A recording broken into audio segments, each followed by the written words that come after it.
ओम शांति। 30 सितंबर 2025 के ईश्वरीय महावाक्य। पहले सुनते हैं मुरली के मुख्य पॉइंट्स। बाबा ने कहा, बच्चे, अपने को आप ही राज तिलक देना है। तुम्हें अपना भी कल्याण करना है तो दूसरों का भी करना है। कोई को वर्थ पाउंड नहीं बना सकते तो खुद भी वर्थ नॉट ए पेनी ठहरे। बाप की राय पर चलने में ही तुम्हारा कल्याण है, इसलिए श्रीमत पर चलते रहो, अपनी नहीं चलाने। इसमें हठ चल ना सके, मुफ्त अपने को घाटा नहीं डालना। फिर बाबा ने कहा, सबको यह ज्ञान सुनाते चलो, सभी का हक है। यह पैगाम सबके कानों पर जाना चाहिए। बाप तो सभी का है ना। भले तूफान कितने भी आए, तुम्हें डरना नहीं है, क्योंकि नए धर्म की स्थापना हो रही है, इसलिए विघ्न तो आएंगे ही। लास्ट में बाबा ने कहा, बच्चे, सर्विसेबल और कल्याणकारी बनो। बाप सर्विसेबल बच्चों को ही देखकर खुश होते हैं।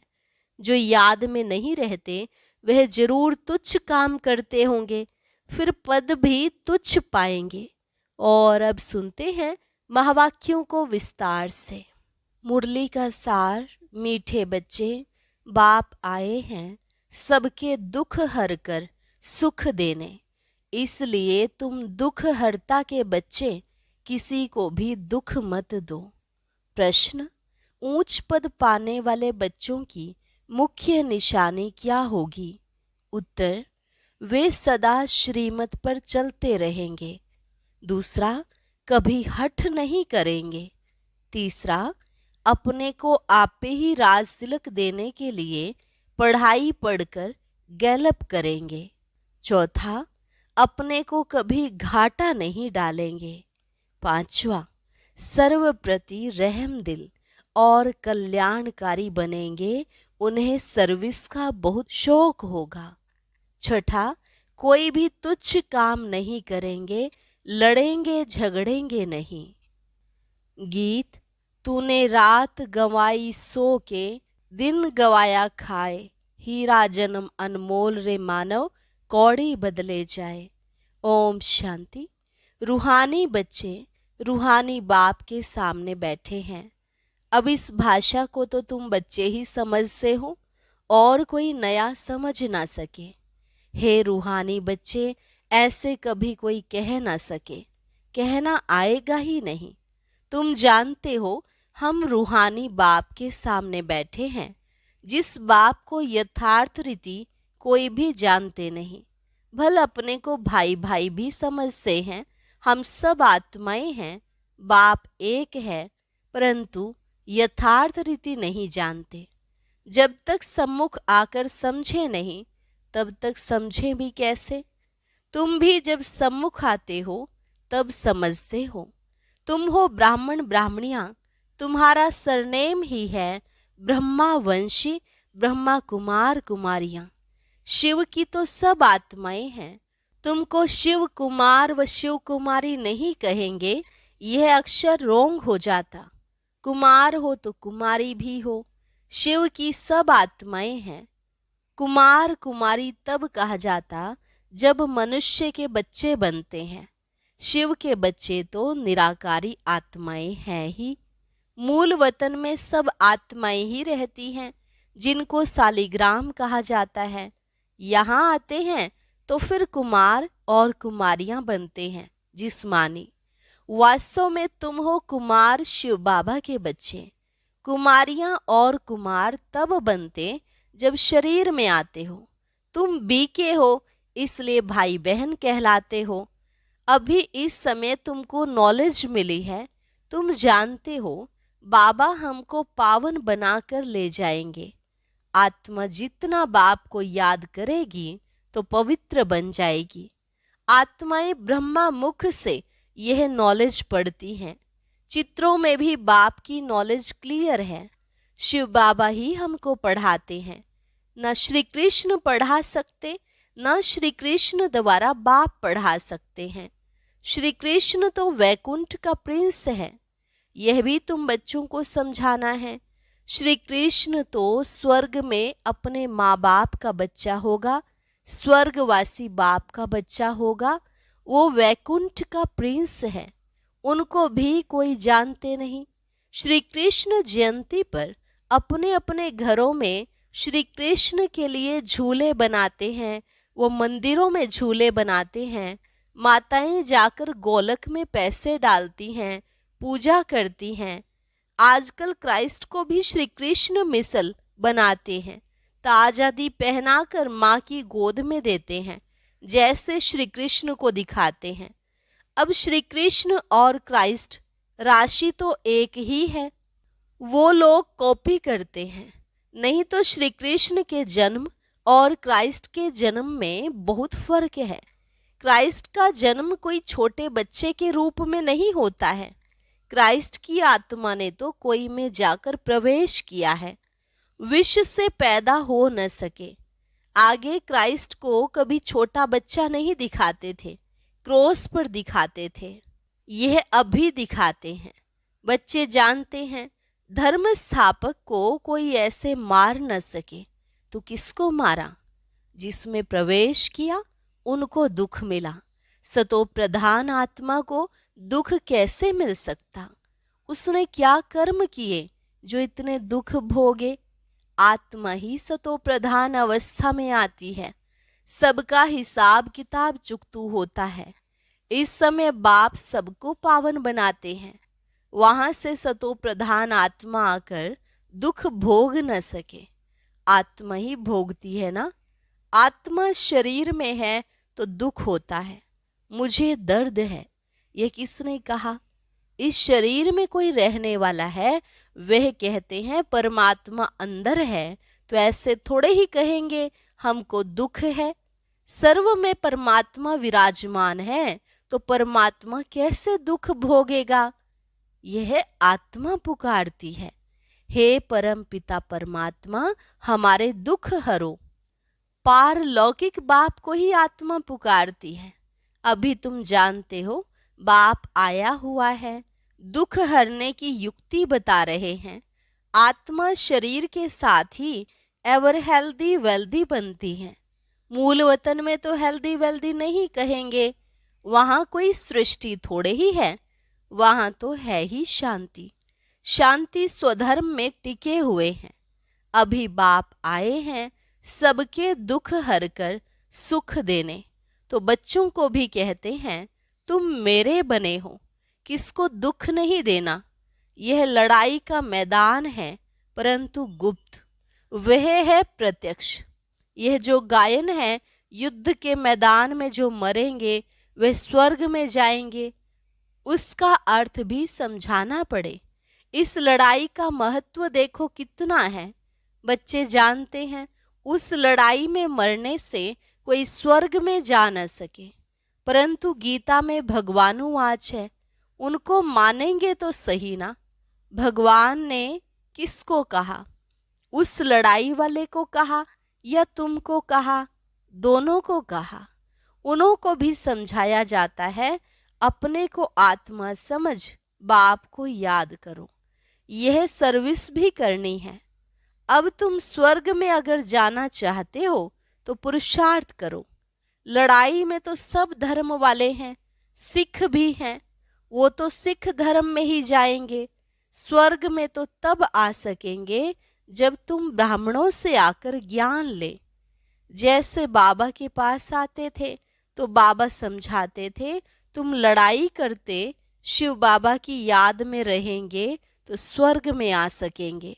बाकी ऐसे नहीं कि स्वर्ग में राजा बनेंगे, नहीं। जास्ती उन्हों को समझा भी नहीं सकते हो, उनको थोड़ा ही ज्ञान समझाया जाता है। लड़ाई में अपने इष्ट देवता को याद जरूर रखते हैं। सिख होगा तो गुरु गोविंद की जय कहेंगे।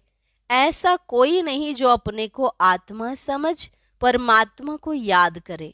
बाकी हाँ, जो बाप का परिचय लेंगे तो स्वर्ग में आ जाएंगे। सबका बाप तो एक ही है, पतित पावन।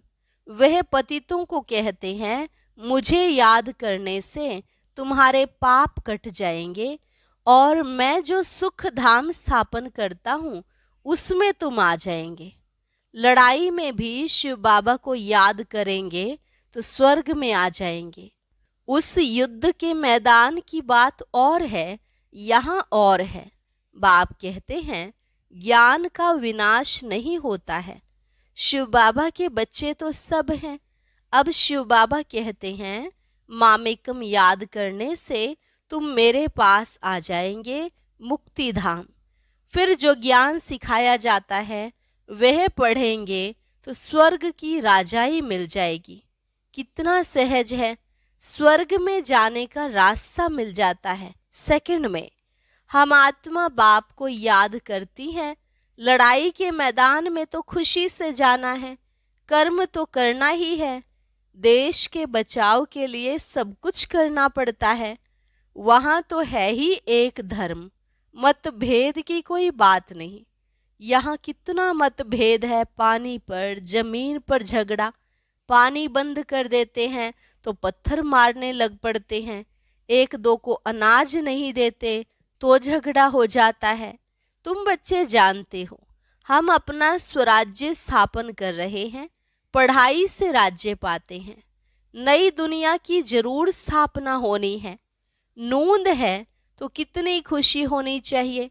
कोई भी चीज में लड़ने झगड़ने की कोई बात नहीं, रहना भी बहुत साधारण है।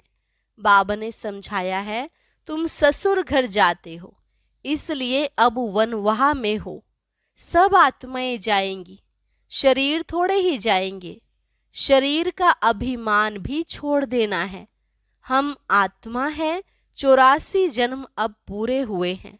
जो भी भारतवासी हो बोलो भारत स्वर्ग था, अब तो कलयुग है।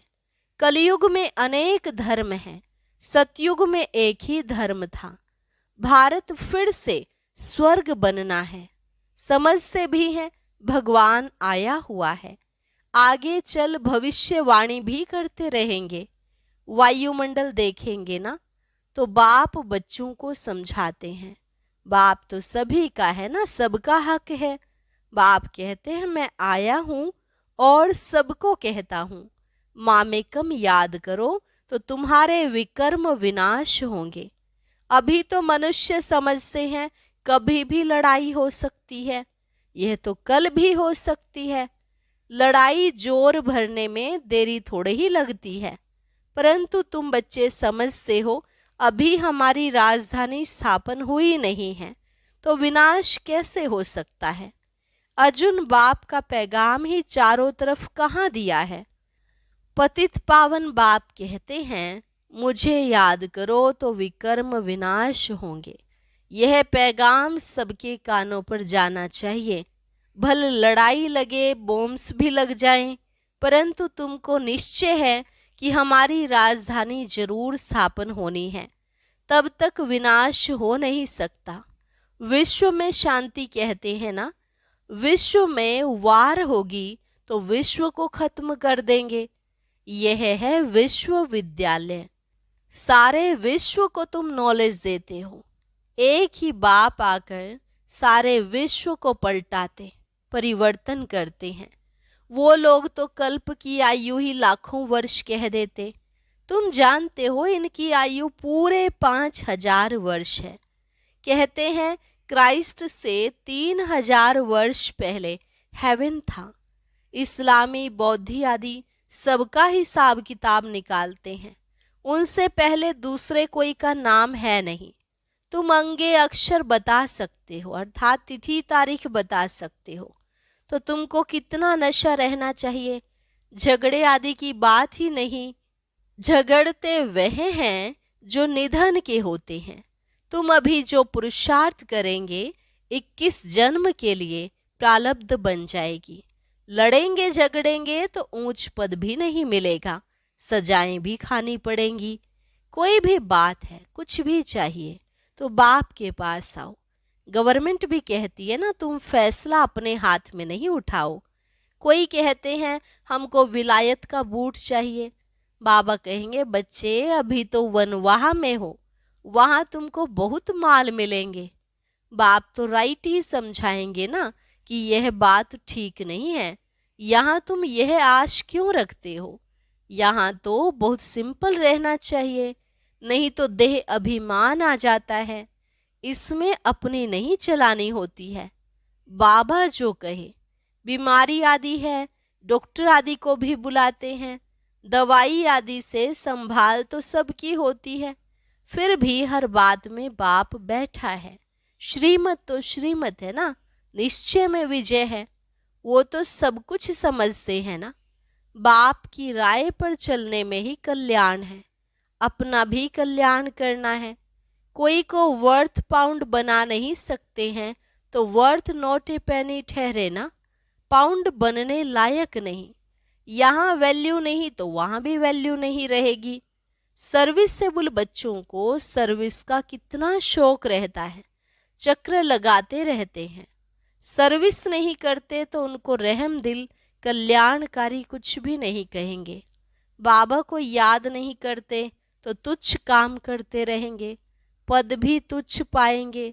ऐसे नहीं हमारा तो शिव बाबा से योग है, यह तो है ही बीके। शिव बाबा ब्रह्मा द्वारा ही ज्ञान दे सकते हैं। सिर्फ शिव बाबा को याद करेंगे तो मुरली कैसे सुनेंगे? फिर नतीजा क्या होगा? पढ़ेंगे नहीं तो पद क्या पाएंगे? यह भी जानते हैं सबकी तकदीर ऊंच नहीं बनती, वहां भी तो नंबरवार पद होंगे। पवित्र तो सबको होना है। आत्मा पवित्र बनने बिगर शांति धाम जा नहीं सकती। बाप समझाते हैं तुम सबको यह ज्ञान सुनाते चलो। कोई भला अभी नहीं भी सुनते हैं, आगे चलकर जरूर सुनेंगे। अभी कितने भी विघ्न तूफान जोर से आए, तुम्हें डरना नहीं है, क्योंकि नए धर्म की स्थापना होती है ना। तुम गुप्त राजधानी स्थापन कर रहे हो। बाबा सर्विसेबल बच्चों को देखकर खुश होते हैं। तुम्हें अपने को आप पे ही राज तिलक देना है, श्रीमत पर चलना है। इसमें अपना हठ चल ना सके। मुफ्त अपने को घाटे में नहीं डालना चाहिए। बाप कहते हैं बच्चे सर्विसेबल और कल्याणकारी बनो। स्टूडेंट को टीचर कहेंगे ना, पढ़कर गैलप करो। तुमको 21 जन्मों के लिए स्वर्ग की स्कॉलरशिप मिलती है। डायनेस्टी में जाना यही बड़ी स्कॉलरशिप है। अच्छा, मीठे मीठे सिकिलधे बच्चों प्रति माता पिता बाप दादा का याद प्यार और गुड मॉर्निंग। रूहानी बाप की रूहानी बच्चों को नमस्ते। रूहानी बच्चों की रूहानी बाप दादा को नमस्ते नमस्ते, गुड मॉर्निंग। शुक्रिया बाबा, शुक्रिया। धारणा के लिए मुख्य सार, संगम पर बहुत सिंपल साधारण रहना है, क्योंकि यह वनवाह में रहने का समय है। यहाँ कोई भी आश नहीं रखनी है, कभी अपने हाथ में लौ नहीं लेना है, लड़ना झगड़ना नहीं है।